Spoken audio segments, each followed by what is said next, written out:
Mga higala, kumusta? Bueno, atong buksan na usab or ipadayon ang ato ang Bible discussion, mga higala. Nagisapak nga ining atong tulumanon nga nagpuluhan. Kini ang tinuod nga kamatuoran.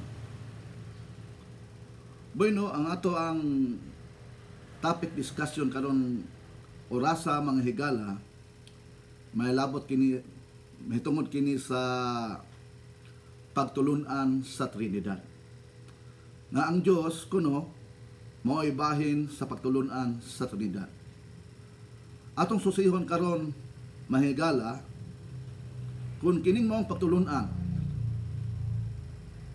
kamatuoran ba kini? O kining maong pagtulunan, binasi ba kini sa kamatuoran nga mao ang pulong sa Diyos, ang Biblia? Bueno, ato nang tukion kung unsay definition sa pulong Trinidad or Trinity. Ang definition sa pulong Trinidad, mga higala, mao kini. Una, 3 person in one God. Tulo ka persona sa usa ka Dios. Amahan, Anak, Espiritu, kining tulo persona. Ang pangutana, ato ba kining makita diha sa balaang kasulatan, ang Biblia, ang pulong sa Dios nga mao ang kamatuoran? Ato bang makita diha nga kini mao ang pagtulunan gisuportahan sa kamatuoran nga mao ang Biblia, ang pulong sa Dios? Ikaduhang definition sa doktrina sa Trinidad, mga higala, mao kini. Amahan, Anak, Espiritu, tupong sila og gahom. Mabasa ba nato diya sa Biblia? Gisuportahan ba kinis kamatuoran nga mao ang Biblia, ang pulong sa Dios? Nga ang Amahan, Anak, Espiritu, tupong sila og gahom. Ikatulo nga definition sa doktrina sa Trinidad, dungan sila nga naglungtad. Gisuportahan paghihapon kini sa balaang kasulatan, ang pulong sa Dios nga maong Biblia, nagitawag kamatuoran, kining maong pagtulunan. Bueno, ato kanang susihon karon, mga higala, pinaagi sa pulong sa Dios. Bueno, now na to pagtuki ang unang definition na Amahan, Anak, Espiritu, tupong sila gahom. Bueno, sa tinuod, mga higala, almost katulong na ako nabasa ang Biblia, nahurot ang Biblia. Katulong na ako nabalik-balik nagbasa gikan sa Genesis hantod sa pinadayat. Wala jud kay makita na teksto nga nag-ingon nga ang Amahan ug ang Anak ug ang Espiritu tupong sila gahom. Wa jud kay makita ana. Busa unsa may ato makita diha sa balang kasulatan nga kamatuoran bahin ini. Bueno, ang atong patubagon ini, mga higala, mao mismo si Ginoong Hesus. Si Hesus ba nag-ingon ba si Ginoong Hesus nga siya ang iyang Amahan tupong? Bueno, atong susihon og nag-ingon ba? Basa ang inyong Biblia, mga igsoon, buksi kana sa Juan kapitulo 14 versikulo 28. Juan 14 versikulo 28. Nanak, kung andam na inyong Biblia, mga higala, Juan kapitulo 14 versikulo 28. Okay. Kung andam na kini nag-ingon. Matod pa ni Jesus, no? Si Jesus nagsulti ini. Ingon si Jesus, giingnan niya ang iyang mga tinunan. Nadungog ninyo nga ako miingon kaninyo, ako mulakaw, o ako mubalik kaninyo. Kung kamo nahigugma kanako, malipay mo nga muadto ko sa Amahan. Kung sa may rason, nganong malipay ta, mato pa ni Jesus, kay ang Amahan, labaw pa kay kanako. Sige ingon, mato pa ni Jesus, kay ang Amahan, labaw pa kay kanako. mismo si Jesus mga higala mo ay nagsulti nga ang amahan labaw pa niya. Sa to patinaw kayo nga kamatuoran mga higala nga dili sila tupong. Miangkon mismo si Jesus nga ang amahan labaw pa nako. Si Jesus dili man bakakon. Tanang isulti ni Jesus puros na siya tinuod. No, dili ta makaingon mga higala nga si Jesus nagsulti o bakak. Kamatuoran ang gisulti ni Jesus nga ang iyang amahan labaw pa niya. Di man sama si Jesus ni Satanas ng Hawa, sumala sa Juan 8:44, na mato din nga si Satanas ng Hawa mao'y amahan sa bakak. Tanan niyang isulti puros bakak. Maong hitawag si Satanas ng Hawa nga amahan sa bakak. Karon si Jesus, anak sa Diyos. Anak siya ni Jehovah nga Diyos. Ug ang iyang mga pulong mga isuon putli, walay gamay nga mansa. Lunlun kamatuoran ang gisulti ni Jesus. Nga mato pa niya, kay ang amahan labaw pa kay kanako. So, ang unang definisyon sa Trinidad nga tupong sila atong nahibaluan ang tubag sa Biblia nga bakak. Dili binasi sa Biblia, dili kamatuoran. Ang unang definisyon sa Trinidad nga ang amahan, anak, espiritu tupong. Ang iingon diri dili sila tupong, labaw ang amahan kay Jesus. Bueno, ato na pong hisgutan ang ikaduhang definisyon. Ang ikaduhang katulunan sa Trinidad nga ang amahan, anak, espiritu dungan sila nga naglungtad. Bueno, atong susayong karos balang kasulatan o tinuod bang dungan sila naglungtad. Bueno, atong basahon ang Salmo 90, Kapitulo 90, versikulo 2. May labot ni siya mga higala sa paglungtad sa amahan ni Jesus nga mao si Jehovah. Paglungtad sa amahan ni Jesus. Namato pa din no? Ingon diri, sa wala pa ipatungha ang kabukiran o sa wala pa nimo ipatungha ang kalibutan ug ang yuta. Gikan sa sinugdan, gikan sa walay sinugdanan, hangtod sa walay katapusan, ikaw ang Dios. So meaning to say, kining pulong din nga gikan sa walay sinugdanan, hangtod sa walay katapusan, ikaw ang Dios. Sa to pag-isaysay din mga higala nga ang amahan ni Jesus walay sinugdanan ug walay katapusan. Karon, atong susihon sa Biblia, tung si Jesus ingon ini ba usab na walay sinugdanan ug walay katapusan.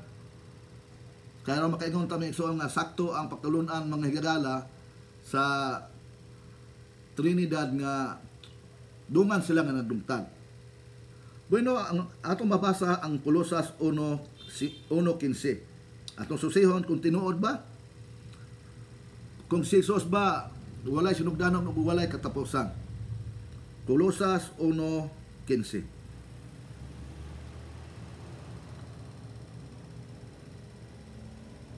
Kolosas 1:15 Kolosas 1:16, no? Kolosas Kapitulo 1, versikulo 16.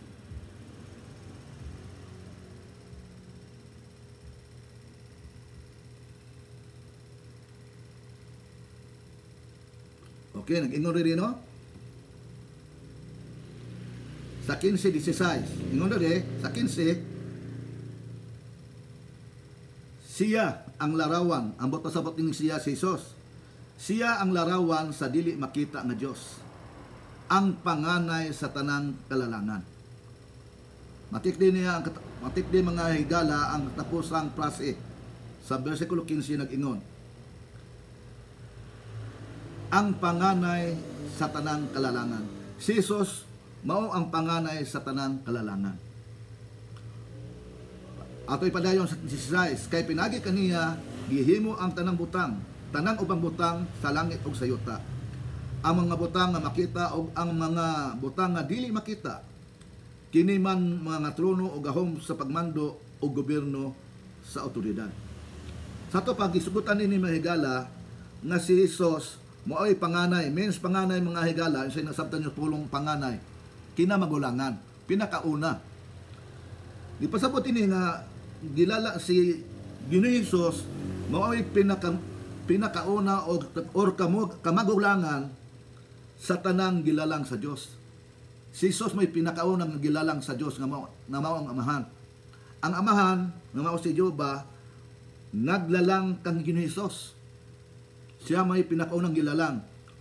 Human gilalang siya, gigamit na usab siya ni sayang amahan nga mao si Jehova, gigamit si Jesus nga malalang usab ang tanang ubang butang. Sa to pa ato nakita o nasabtan nini mga higala sa katapusang porsyon, sa katapusang passage sa versikulo 15. Si Jesus mao ang panganay sa tanang kalalangan. Sa to pa nagpasabot na doon na siya sinugdanan kay siya may kinamagulangan, pinakaunang nagilalang sa tanang kalalangan si Jesus. Sa to pa si Jesus doon na siya sinugdanan. Ang iyang amahan nga mao si Jehova, matod pa sa atong ibasa din sa Salmo 92, walay sinugdanan o walay katapusan. Busa tin-aw din nabuak na usab, napusgay na usab ang pagtulunan sa Trinidad mga higala nga ang katulunan sa Trinidad dungan sila nga lumugtan. Klaro kayo nga atong ibasa nga teksto sa Salmo 92 nga dili sila dungan. Kay ano? Sa Salmo 92 ang ingon nga ang amahan ni Jesus walay sinugdanan o walay katapusan. Apan si Jesus doon na siya sinugdanan kay ngano nag-ingon man din nga siya may pinakauna sa tanang kalalangan.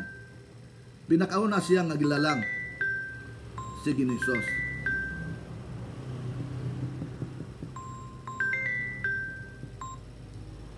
Pinakauna siya mga higala nagigilalang si Jesus, no? Pinakauna sa nagigilalang. Sa to pa si Jesus doon na sinugdanan. Apan ang iyang Diyos nga mao si Jehova, ang iyang amahan, walay sinugdanan ug walay katapusan. Sa to pa duha na ka definisyon mga higala na ato na pamatud-an nga bakak, no? Dili binasi sa kamaturan ang Biblia. Katapusan nga definition ng ay katulong nga definition sa Trinidad. 3 person in one God. Amahan, anak ug espiritu. Puro ni sila persona. Okay, no? Ang amahan sumala sa Bible persona. Why dili ta makalalis ana. Si Jesus nga anak persona sab dili po nato na malalis nga persona por si Ginoong. Ang problema din ang balaang ang espiritu, no? Ang balaang espiritu. Ang balaang espiritu mga higala sumala sa Bible dili jud siya persona. Bisan atong ibis mga higala sa kanang gitawag nga balaod sa gramatika, mapatin-aw na, mulutaw na ang kamaturan nga dili jud persona ang balaang espiritu. Matik di ang atong gigamit nga word mga higala, ang balaang espiritu. Kung persona pang balang espiritu nga itong gamiton nga word, si balaang espiritu, ni balaang espiritu, kang balaang espiritu. Wadyo kay mabasa ana sa Biblia mga higala gikan sa Genesis hangtod sa Pinadayag nga doon na kay mabasa dito nga word nga si espiritu, ni espiritu, kang espiritu. Wadyo kay mabasa ana. Ang imong mabasa sa Bible sa balaang espiritu. Mabasa tag sample nga ang gigamit sa Mateo kapitulo 28 bersikulo 19-20. Dili kang, no? Ang gigamit dinhi sa, no? Kapitulo 28 bersikulo 19, no? Nag-ingon dere, busa atuan ninyo ang mga tao sa tanang kanasuran ug tuluy sila aron mahimong ako mga tinun-an. Bautismuhi sila sa ngalan sa Amahan ug sa Anak ug sa balaang espiritu. No? Ang ingon diri menson og sa balaang espiritu. Kung persona pa ang balaang espiritu, nag-ingon ta dinhi og si balaang espiritu or og kang balaang espiritu, og ni balaang espiritu. No? Wa jud kay mabasa na, no? Ang gigamit nga pulong dinhi sa balaang espiritu. Mo yun ni sagad gigamit sa Biblia bisag paglalang sa Dios sa langit ug yuta.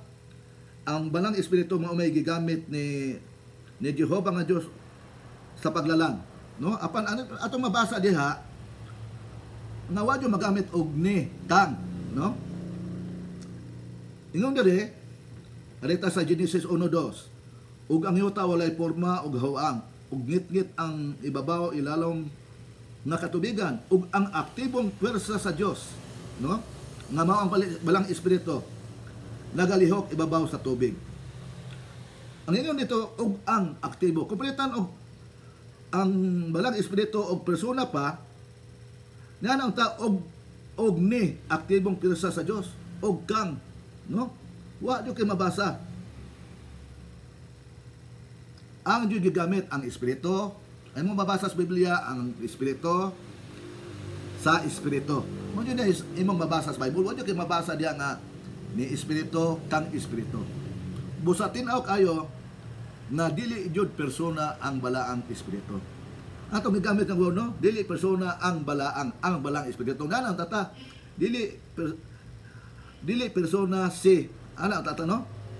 Ang gigamit jud ang jud kay wrong grammar man mo gamit ka og si balang espiritu kay ngano di man sa gamitan jud si ni kang kay dili ligi siya persona. Pareha ko nimo go palitag Pedro. Di mo ba nga sa Pedro, kang Pedro, ang Pedro? Ano jud kang si Pedro? Si atong gigamit kay persona mas Pedro. Kang Pedro, ni Pedro, si Pedro. Mao yun ni sakto nga gamiton nga pulong. Dili ka mo gamit og ang Pedro. Nang Pedro sa Pedro. Kay ngano, sayop siya nga grammar. Ngano imong lang gamitan ana nga grammar nga persona man si Pedro, si Jose. No? Si Ramon. Persona man. Muna ang kung dili sa persona mo nang gamitan siya og sa balaang espiritu. Ang balaang espiritu kay dili man siya persona. Busa natubag nato karon mga higala ang patulon-an sa Trinidad dili jud nato mabasa sa Biblia. Dili jud siya binasis kamaturan nga mao ang Biblia, ang balaang kasulatan ang pulong sa Dios. Sa to pa pagtulon-an kini mga higala sa demonyo or ni Satanas ngawa.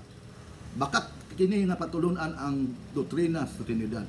Busa nara ninyo mga higala kung padayon ba ninyong tuuhan kanang mga patulon-an kay sumala sa atong gidiscuss karon ang pagtulunan sa Trinidad dili gayon mabasa sa Biblia. Usa kini kabakak ng patulunan nga dili binasis sa kamaturan, dili binasis sa Biblia, ang balaang kasulatan ang pulong sa Dios nga mao ang kamaturan. Bueno, nalipay ko nga akong i-share at ipambit ninyo kining maong tema aron kamo mahibalo sa kamaturan. Dinin natapos mga higala ang atong Bible discussion karon nga ang atong tema ang patulunan sa doktrina sa Trinidad. Ug alang sa sunod nato nga panagkita o panaghisgot alang sa atong Bible discussion nga gigsabak niining atong tulumanon nga nagpuluhan. Kini ang tinuod nga kamaturan. Alang sa sunod nato nga panaghisgot. Bye-bye.